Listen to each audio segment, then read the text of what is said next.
Welcome to Africa channel. Don't forget to like the video and subscribe to help us. Toyota pushes the Corolla into a new bracket with all-wheel drive, but will customers buy it? There was a time when you knew what you were getting with the Toyota Corolla. It was reliable, it was cheap. It was your first car, nothing special, your gateway to bigger and better things. Did we mention it was cheap? What is this then? This 2023 Toyota Corolla Hybrid. Wow, it looks slick. Check out those rims. Man, it looks great inside. It's got everything you'd want and need from a modern car. More than 40 miles per gallon? All-wheel drive? That's pretty impressive. Wait, this one's 30 grand? What? Such are the contradictions of today's Corolla. It's one of the most successful cars in automotive history for many of the reasons above, with well over 50 million sold worldwide, and counting. But the Corolla is moving up in the world, it's maturing, dare we say, going upscale. Is this hybridized and sport-themed AWD Corolla at the upper reaches of the lineup actually worth the sticker? We had one in for a test drive to find out. The latest, 12th generation Corolla is one of the best-looking models in the Toyota stable, and the 2023 model year car even more so.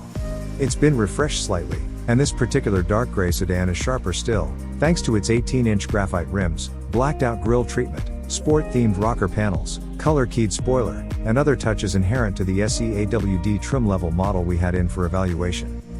But is it the best driving? That sort of depends on what you mean by driving. The Corolla Hybrid itself is a newer car, having debuted in 2020, and even newer is the addition of the aforementioned all-wheel drive to the mix for the 2023 model year.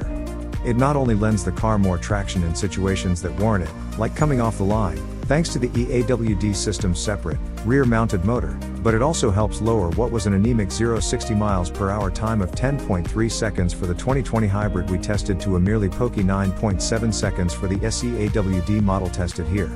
It meandered through the quarter mile in 17.1 seconds at a not-so-blistering 77 miles per hour flat. Part of that lower time is also due to an uptick in power for the car's 1.8-liter inline-4 engine and front and rear electric motors, bumped by 17 horsepower to 138 combined horsepower. That number is still a good second slower than what we recorded back in 2021 for the Hyundai Elantra Hybrid, the Corolla Hybrid's main bogey, until the Honda Civic Hybrid arrives, that is. Weight probably has something to do with it, as the SE AWD Corolla at 3,242 pounds is close to 200 pounds heavier than the Elantra we tested.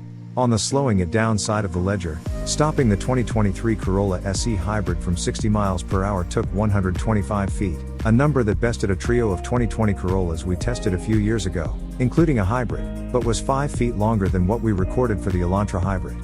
The test team did report, however, that the Corolla's brakes were trustworthy and the car halted itself in a graceful manner with very little drama. Its dynamic dance moves drew even higher marks from our test judges, with road test editor Chris Walton reporting that it felt downright sporty, with a solid 0.83 grams number on the skid pad.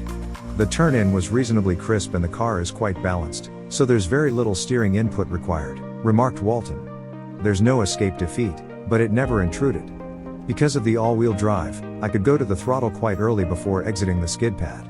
But, and there's one big but, Walton felt all that good was let down by what he called a very May powertrain. To be clear, we don't expect the Corolla Hybrid to be some sort of track rat, far from it, and acceleration in many ways is in the foot of the beholder. But we test cars, and when the powertrain lets down an otherwise solid dynamic package, the Toyota's TNGA-C platform, the strut front and multi-link rear suspensions, and the EAWD's torque vectoring all help here, we're going to tell you. We're also going to tell you that on the highways and mean streets of Los Angeles, where we had a chance to drive this car like most normal drivers would, it struggles at times to get up to highway speed. It tends to squat and protest when you put your foot in it, as the engine and the continuously variable transmission it's mated to buzz their way into a freeway merging situation, boosted as much as possible by the electric motors. From an everyday perspective, however, the Corolla Hybrid has adequate power for city streets, and the cabin itself is about as quiet as it gets for a vehicle in its class, especially when you're lollygagging around. It will start off in electric-only mode if you ease into the pedal, and over pavement bumps and bruises it acquits itself well. In other words, for the overwhelming majority of people buying one, it will more than suffice. If you can give up the hybrid's fuel economy, keep in mind that every regular Corolla for 2023 adopts last year's optional 169 horsepower 2.0-liter i4, and is therefore notably quicker. Folks interested in the Corolla Hybrid are, of course, more interested in what it can do for them at the pump and on the technology front. When it comes to this particular car, you're going to pay an MPG price for the all-wheel drive and the SE's fancy 18-inch wheel and tire package. At 47 miles per gallon city, 41 highway and 44 combined, you're sacrificing as much as 6 miles per gallon combined and almost as much in city and highway ratings, depending on the Corolla hybrid trim level, compared to the front drive version.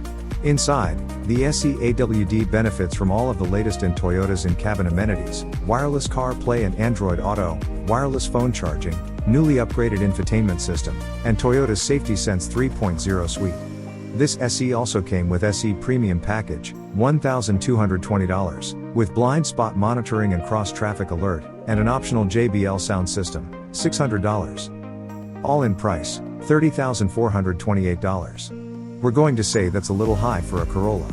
But keep in mind that if you want a hybrid without all of the SE trim's trimmings, you can get one for some $1,250 less than a comparable 2022 model to start. So if you want a deal on a Corolla hybrid, and you want more mileage, get a lower trim level and ditch the all-wheel drive. No, it won't be quite as sporty looking or driving, and you'll sacrifice some traction, but you'll save several grand and more at the pump. And that's historically what Corolla buyers have almost always been looking for in the end, anyway. We have come to the end of the video. Don't forget to like the video and subscribe to our channel to help us.